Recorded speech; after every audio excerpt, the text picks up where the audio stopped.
तो आज हम करेंगे प्रश्नावली 12.3 का पहला प्रश्न। इससे पहले हमने प्रश्नावली 12.2 पूरी कंप्लीट कर ली है और उसे समझ भी लिया है।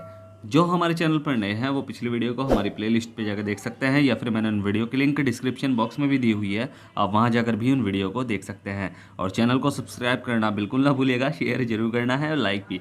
ठीक है, आज का जो आपका प्रश्न है वो हिंदी से है। आपको मुझे बताना है मनुष्य और सूर्य के तद्भव रूप, तद्भव ना कि तत्सम। ठीक है, फिर से रिपीट कर रहा हूं कि मनुष्य और सूर्य के तद्भव रूप लिखिए। इसका आंसर आपको मुझे कमेंट बॉक्स में लिखकर भेजना है।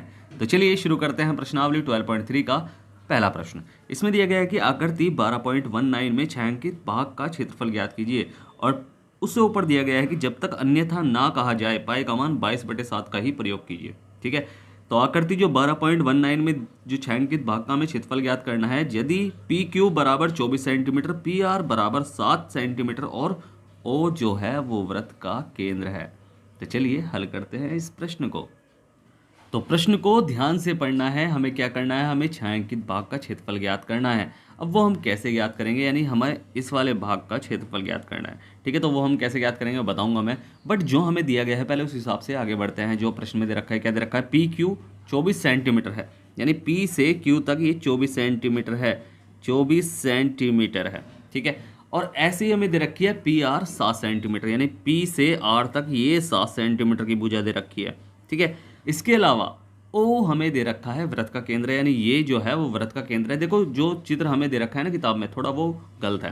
ठीक है, अगर उसके हिसाब से भी आगे बढ़े तो ओ वृत्त का केंद्र है, तो वृत्त का केंद्र इधर दे रखा है। ठीक है, मतलब इधर दे रखा है। तो बस ये जब भी अगर भाई मिसप्रिंट हुआ है कोई चीज़, तो वो जब वृत्त का केंद्र प्रश्न में बता रखा है तो इसका मतलब यह है कि वो व्यास है, यानी वो वृत्त को दो हिस्सों में बांट रहा है। ठीक है, तो बस ये भी हमने थोड़ा चित्र सही बना लिया। ठीक है, अब इसको हम कैसे ज्ञात करेंगे, भाई इसको हम कैसे ज्ञात करेंगे। अगर मैं आपसे कहूँ कि ये आधा वृत्त है, यानी ये लाइन से इधर की साइड आधा वृत्त है, तो क्या गलत होगा, क्या नहीं होगा ना भाई। अगर मैं इसे इतना हिस्सा हटा दूं, ठीक है, ये इतना हिस्सा हटा दूं, जहाँ तक मैंने फीटी गायब कर रखी है, इतना हिस्सा अगर मैं हटा दूं, तो हटाने के बाद जो ये बचेगा हिस्सा, ये क्या है, ये आधा वृत्त ही तो है।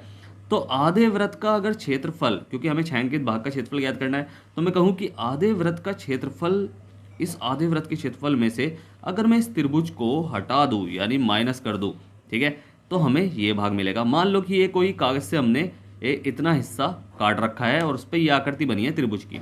ठीक है, तो अगर मैं इस आकृति का क्षेत्रफल ज्ञात करना हो तो मैं क्या करूंगा, मैं कैंची से इतना हिस्सा काट दूंगा, तो बस ये हिस्सा बचेगा, एक तो ये हिस्सा है और एक ये हिस्सा। ठीक है, तो सेम वही है कि हमें आधे वृत्त के क्षेत्रफल में से, यानी अर्धवृत्त के क्षेत्रफल में से इस त्रिभुज के क्षेत्रफल को माइनस करना है, यानी हटा देना है, यानी माइनस कर देना है। ठीक है, दोनों बात एक ही है, तो हटा देंगे तो बस इसका क्षेत्रफल मिलेगा। ठीक है, तो इस तरह हम इस क्वेश्चन को करेंगे। अब ये करेंगे कैसे हम, भाई किसी भी मैथ को क्वेश्चन को करने के, किसी भी मैथ के क्वेश्चन को करने के बहुत सारे तरीके होते हैं, तो बस मैंने आपको एक ईजी वाला तरीका बताया है। तो जो हमें दिया गया है, सबसे पहले तो वो लिखो कि दिया है, दिया है, क्या दिया गया है हमें, हमें दिया गया है कि पी क्यू, यानी P से Q तक की दूरी जो है वो है 24 सेंटीमीटर की।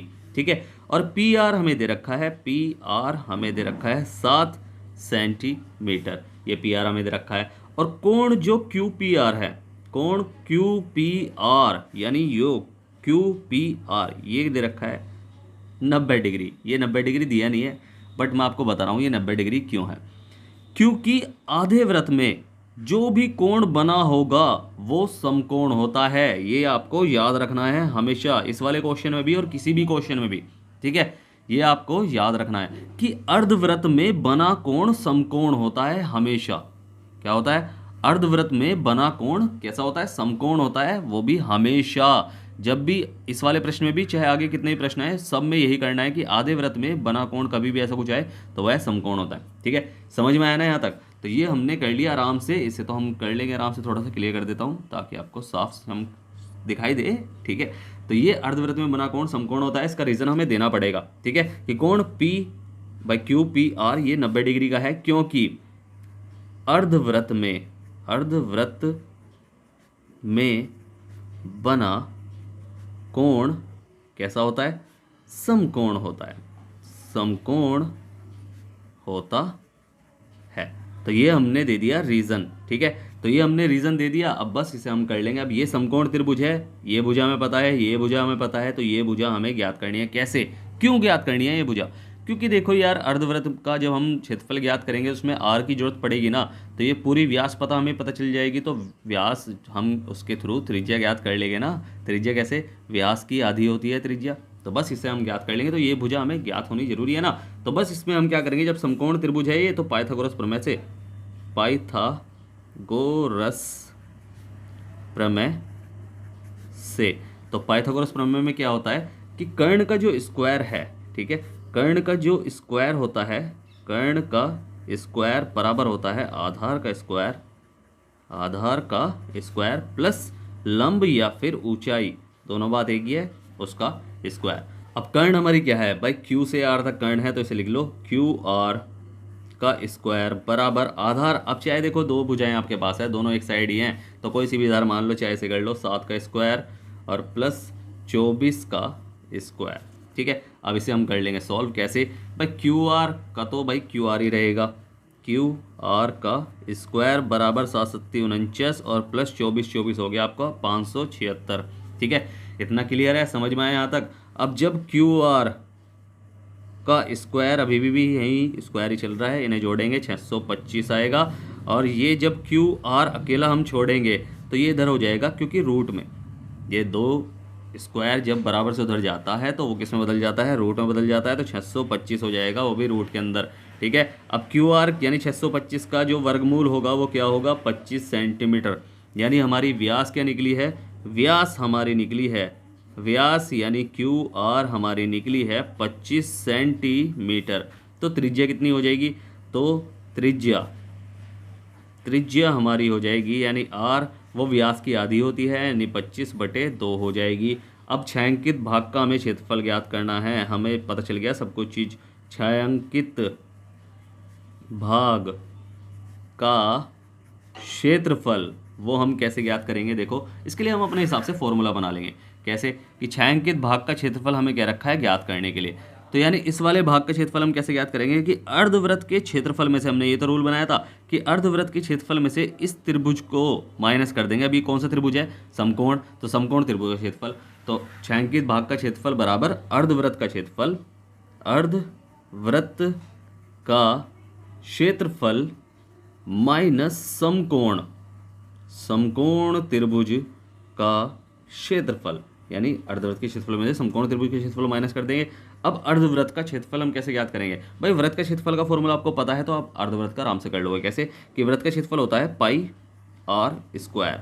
अब वो तो पूरा वृत्त हो गया जिसका क्षेत्रफल ये वाला है, ये फॉर्मूला जिसका है, बट अगर वो आधा वृत्त है तो फॉर्मूला भी आधा हो जाएगा, यानी बटे में 2 हो जाएगा, ठीक है। अर्धवृत्त का क्षेत्रफल पाई आर स्क्वायर का आधा, क्योंकि वृत्त भी आधा है तो फॉर्मूला भी आधा हो गया, और माइनस समकोण त्रिभुज यानी 1/2 आधार गुणा ऊंचाई, ये समकोण त्रिभुज का क्षेत्रफल है, आधार गुणा ऊंचाई, ठीक है।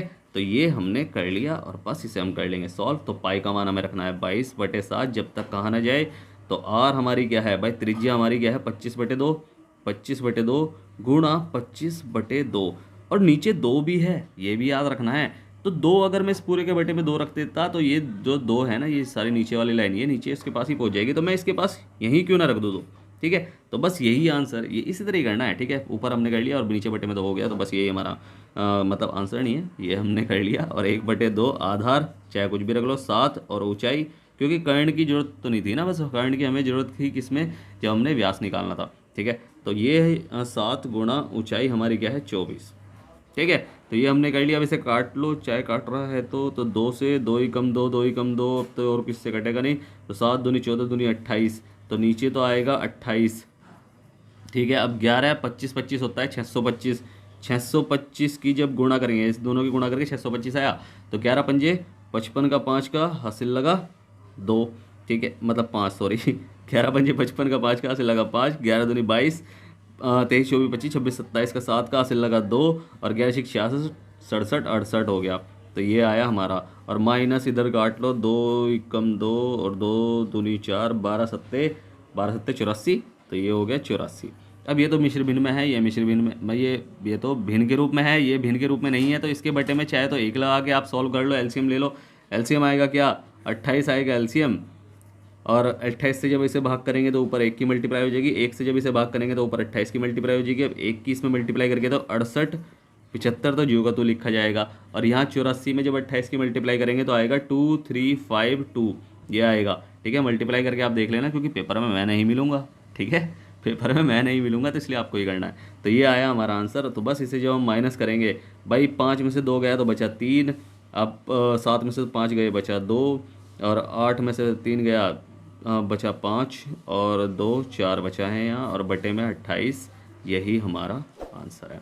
ठीक है, आसान प्रश्न था ना, बस समझना होता है और कुछ नहीं होता। बहुत आसान प्रश्न है, हमने कुछ नहीं किया है, बहुत आसानी से सॉल्व कर लिया है। ठीक है, तो समझ में आया, तो उम्मीद है आपको प्रश्न अच्छे समझ में आया होगा। अगर आपको प्रश्न अच्छे समझ में आया है तो आपको क्या करना है, आपको करना है वीडियो को लाइक शेयर करना है, जितना हो सके सब्सक्राइब करना है, आपका ही अपना चैनल है। ठीक है, अगर समझ में नहीं आया है तो आप मुझसे पूछ सकते हैं। मैंने नीचे टेलीग्राम की लिंक दी हुई है, इंस्टाग्राम की भी लिंक दी हुई है, और व्हाट्सअप की भी लिंक दी हुई है। आप कहीं भी जाकर मुझसे कुछ भी पूछ सकते हैं, मैं आपकी पूरी हेल्प करूँगा। और स्टार्टिंग में जो मैंने आपसे प्रश्न पूछा है कि मनुष्य और सूर्य के तद्भव रूप लिखिए, इसका आंसर आपको मुझे कमेंट बॉक्स में लिखकर भेजना है। और फिर से कह रहा हूँ, वीडियो करें लाइक शेयर करें, आपका ही फ़ायदा है और आपका ही अपना चैनल है। तो मिलते हैं फिर अगली वीडियो में, तब तक के लिए बाय बाय, टाटा, सी यू, और सब्सक्राइब करना बिल्कुल ना भूलें। Bye bye.